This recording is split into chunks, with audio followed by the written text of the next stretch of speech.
Trading सीखने का जो सबसे पहला स्टेप होता है वो होता है प्राइस एक्शन। अगर आप प्राइस एक्शन को अच्छे तरीके से समझ जाते हैं तो आपको 50% ट्रेडिंग के बारे में नॉलेज हो जाएगा। इसलिए आज की वीडियो में हम प्राइस एक्शन को समझने वाले हैं। बट उससे पहले मैं आपको ये बता देना चाहता हूँ कि मैंने एक चैलेंज लिया है 1 साल के अंदर एक सक्सेसफुल ट्रेडर बनने का। अगर आप मेरे इस जर्नी में शामिल होना चाहते हैं तो इस चैनल को सब्सक्राइब करके हमारे साथ जुड़ जाइए। पूरे 1 साल के बाद हम देखेंगे कि हमारे लाइफ में क्या क्या चेंज हुआ है। चलिए अब चलते हैं हम अपने टॉपिक पर। तो हमारा सबसे पहला सवाल तो यही है कि प्राइस एक्शन क्या है। तो प्राइस एक्शन का फुल फॉर्म होता है, प्राइस यानी होता है दाम और एक्शन यानी होता है मूवमेंट। मतलब प्राइस मोमेंटम को प्राइस एक्शन कहते हैं। आपको एक एग्जांपल के तौर पर समझाता हूँ। मान के चलो कि अभी पेट्रोल का दाम है 110 रुपए, फिर कुछ समय बाद पेट्रोल का दाम बढ़कर 120 रुपए पर चला गया या फिर कम होकर 105 रुपए पर चला गया। यहाँ पे जो प्राइस में मूवमेंट हो रहा है उसी को हम प्राइस एक्शन कहते हैं। अब प्राइस एक्शन तो समझ, लेकिन प्राइस एक्शन में ऐसे कई सारे कॉन्सेप्ट है जो हमें सीखना बहुत जरूरी है। जैसे में support and resistance, candlestick pattern, demand and supply zone,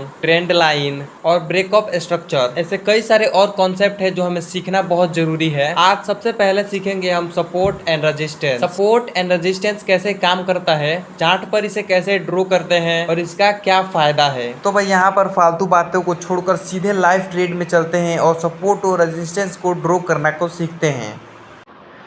तो यहाँ पर हमने बिटकॉइंस का 5 मिनट का चार्ट को ओपन किया है। तो यहीं पर हम जानेंगे कि लाइव चार्ट पर सपोर्ट और रेजिस्टेंस कैसे ड्रॉ किया जाता है। यहाँ पर एक काफ़ी अच्छा रेजिस्टेंस बन रहा है। तो यहाँ पर आपको ये पेंसिल वाला ऑप्शन दिख रहा होगा, तो आपको उस पेंसिल वाला ऑप्शन पर क्लिक करना है और यहाँ से ट्रेंड लाइन के ऑप्शन पर क्लिक कर लेना है। और ये जो हमारा स्विंग हाई है यहाँ से लेकर यहाँ सीधे एक लाइन ड्रॉ करेंगे। ध्यान रहे कि लाइन बिल्कुल सीधी होनी चाहिए। तो भाई यहाँ तक देखने के बाद आपको लग रहा है कि यहाँ पर तो मुझे बोरिंग फील हो रहा है, अच्छा नहीं लग रहा है, तो भाई इस वीडियो को स्किप कर दो। क्योंकि भाई मैं यहाँ पर इंटरटेनमेंट वीडियो तो बना नहीं रहा हूँ कि मैं आपको हंसाऊंगा रुलाऊंगा। तो भाई मैं एक स्किल सीख रहा हूँ और जो कुछ भी सीख रहा हूँ मैं आपको वो बता रहा हूँ। तो भाई एक और बात है कि आपको मेरी वॉइस अच्छी नहीं लग रही होगी, वीडियो क्वालिटी ख़राब आ रहा होगा। तो भाई जैसा कि मैंने आपको पहले ही बता चुका हूँ कि मैं एक बिल्कुल बिगनर हूँ। तो भाई ये सब छोड़ो, अपने टॉपिक पर वापस चलते हैं। और यहाँ से जो हमारा स्विंग लो दिख रहा है सबसे नीचे, यहाँ से भी एक लाइन ड्रॉ करेंगे। तो यहाँ से ट्रेंड लाइन ले लेते हैं, उसके बाद से यहाँ स्विंग लो से लेकर एक सीधी लाइन ड्रॉ कर लेते हैं, बिल्कुल सीधी लाइन। तो ये एरिया हमें सपोर्ट का काम करेगा। जब भी प्राइस इस एरिया को टच करता है तो यहाँ से प्राइस के ऊपर जाने के हाई चांसेस है। इस तरीका को तो बहुत पहले लोग इस्तेमाल करते थे, लेकिन अभी के टाइम पर लोग एक नया तरीका इस्तेमाल कर रहे हैं जो एक 12 साल के लड़की को भी काफ़ी आसानी से समझ में आ जाएगा।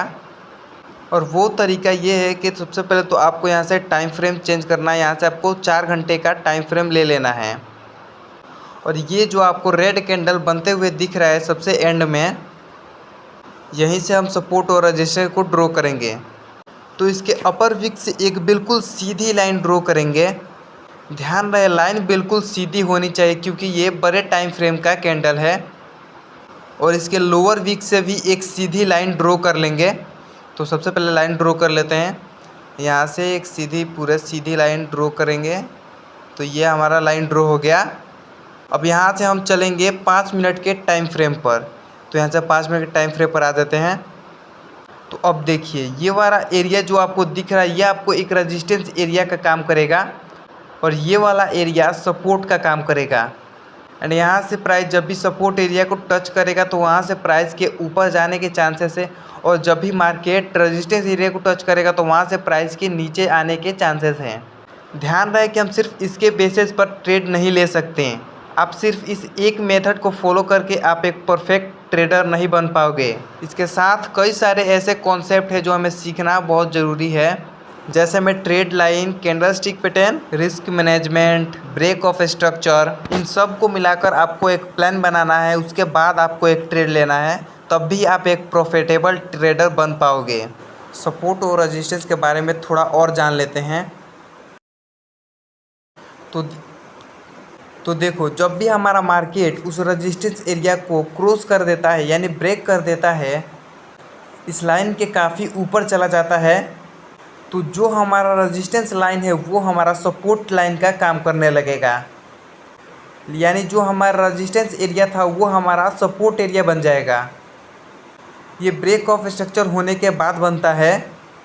तो जब हम ब्रेक ऑफ स्ट्रक्चर वाला टॉपिक को कवर करेंगे तो उसमें भी इसे आसानी तरीके से समझ लेंगे।